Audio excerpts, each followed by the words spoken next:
ടീച്ചറമ്മയിലേക്ക് എല്ലാവർക്കും സ്വാഗതം. ഇന്നേ ഞാൻ കുറച്ച് സേഫ്റ്റിയുടെ കാര്യങ്ങൾ പറയുകയാണ്. സേഫ്റ്റി നമുക്ക് ശരിക്കും പറയുകയാണെങ്കിൽ ഫുഡ് അങ്ങനെയുള്ള കാര്യങ്ങൾ കഴിഞ്ഞ് കഴിഞ്ഞാൽ ഏറ്റവും അത്യാവശ്യ നീഡ്സ് കഴിഞ്ഞ് കഴിഞ്ഞാൽ നമ്മൾ ശ്രദ്ധിക്കേണ്ട ഏറ്റവും വലിയ കാര്യം സേഫ്റ്റി തന്നെയാണ്. ഈ സേഫ്റ്റി പലരും ശ്രദ്ധയില്ലാതെ ഓരോ കാര്യങ്ങൾ ചെയ്ത് ഒരു വലിയ അബദ്ധങ്ങളിൽ ചെന്ന് ചാടാറുണ്ടല്ലേ. നമുക്ക് മനുഷ്യരായിട്ട് നമുക്ക് വിശേഷാൽ ബുദ്ധി തന്നിട്ടുള്ളത് നമുക്ക് ആലോചിച്ച് ഓരോ കാര്യങ്ങൾ ചെയ്യാനാണ്. നമ്മളുടെ അശ്രദ്ധ കൊണ്ട് പല പല ദുരന്തങ്ങളും നടക്കുന്നുണ്ട് ഭൂമിയിൽ. എല്ലാവർക്കും അറിയാമല്ലോ.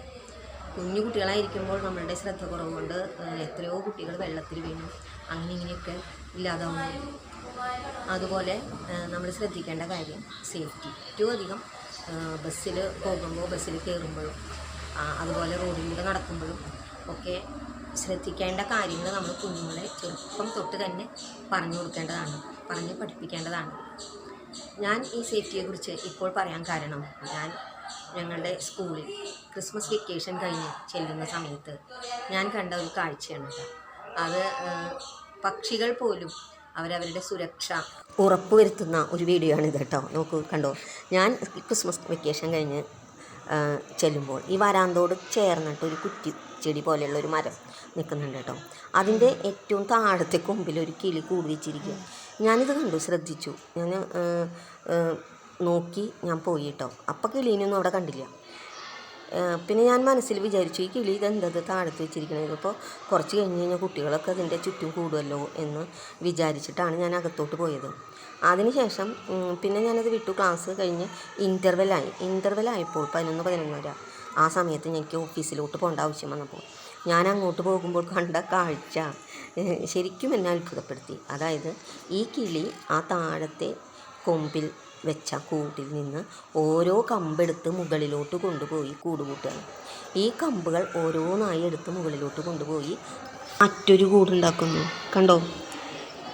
ഈ അവധിക്കാലത്തെ നിശബ്ദാവസ്ഥയിൽ അവിടെ സുരക്ഷിതമാണെന്ന് കരുതിയിട്ടാണ് ആ കിളി അവിടെ കൂട് വെച്ചത്. തുറന്ന് ആദ്യ ദിവസം തന്നെ ശബ്ദ കോലാഹലങ്ങൾ കേട്ടപ്പോൾ അത് സ്വയം മാറി ചിന്തിച്ചു. ഉച്ചയാകുമ്പോഴേക്കും മൊത്തം കൂട് മുകളിലേക്ക് മാറ്റി. ഞാൻ ആ കാഴ്ച ലൈവായി എൻ്റെ കുട്ടികളെ വിളിച്ച് കാണിച്ചു കൊടുത്തു. ചില അധ്യാപകരുണ്ടായിരുന്നു അവിടെ. ഈ കിളിയുടെ കൂട് താഴെ നിന്നും മുകളിലോട്ട് മാറുന്നത് കുറച്ച്, അതായത് ഞങ്ങൾ ചെല്ലുമ്പോഴേക്കും പകുതിയൊക്കെ കഴിഞ്ഞിരുന്നു. എങ്കിലും ആ ഒരു കാഴ്ച കുട്ടികൾ കണ്ടു. ഇന്നത്തെ കാലത്ത് എല്ലാവരും സന്തോഷത്തിനും ആനന്ദത്തിനുമാണ് പ്രാധാന്യം നൽകുക. ശരിയാണ്, നാം എപ്പോഴും ഹാപ്പി ആയിട്ടിരിക്കണം. പക്ഷേ നമ്മുടെ സുരക്ഷ അതിലൊരു വിട്ടുവീഴ്ചയ്ക്കും തയ്യാറാകരുത്. സുരക്ഷ കഴിഞ്ഞിട്ടാണ് അതായത് നമുക്ക് ജീവനുണ്ടെങ്കിലേ ജീവിതമുള്ളൂ. അപ്പോൾ ജീവൻ പോകുന്ന തരത്തിലുള്ള ഒരു സാഹസത്തിനും നാം ഒരുങ്ങരുത്. അത് നാം കുട്ടികൾക്കും പകർന്നു കൊടുക്കണം. അവരുടെ ജീവനെ, അവരുടെ ജീവിതത്തെ സംരക്ഷിക്കേണ്ടത് സ്വന്തം കടമയാണെന്ന് മനസ്സിലാക്കി കൊടുത്ത് അവരെ നമുക്ക് വളരെ നല്ല കുട്ടികളായിട്ട് തന്നെ വളർത്താം. സുരക്ഷാബോധമുള്ള, സാമൂഹ്യ ബോധമുള്ള, മിടുക്കരായ, വാല്യൂസുള്ള കുട്ടികളായി നമുക്ക് നമ്മുടെ കുട്ടികളെ വളർത്തിയെടുക്കാം. Thank you so much.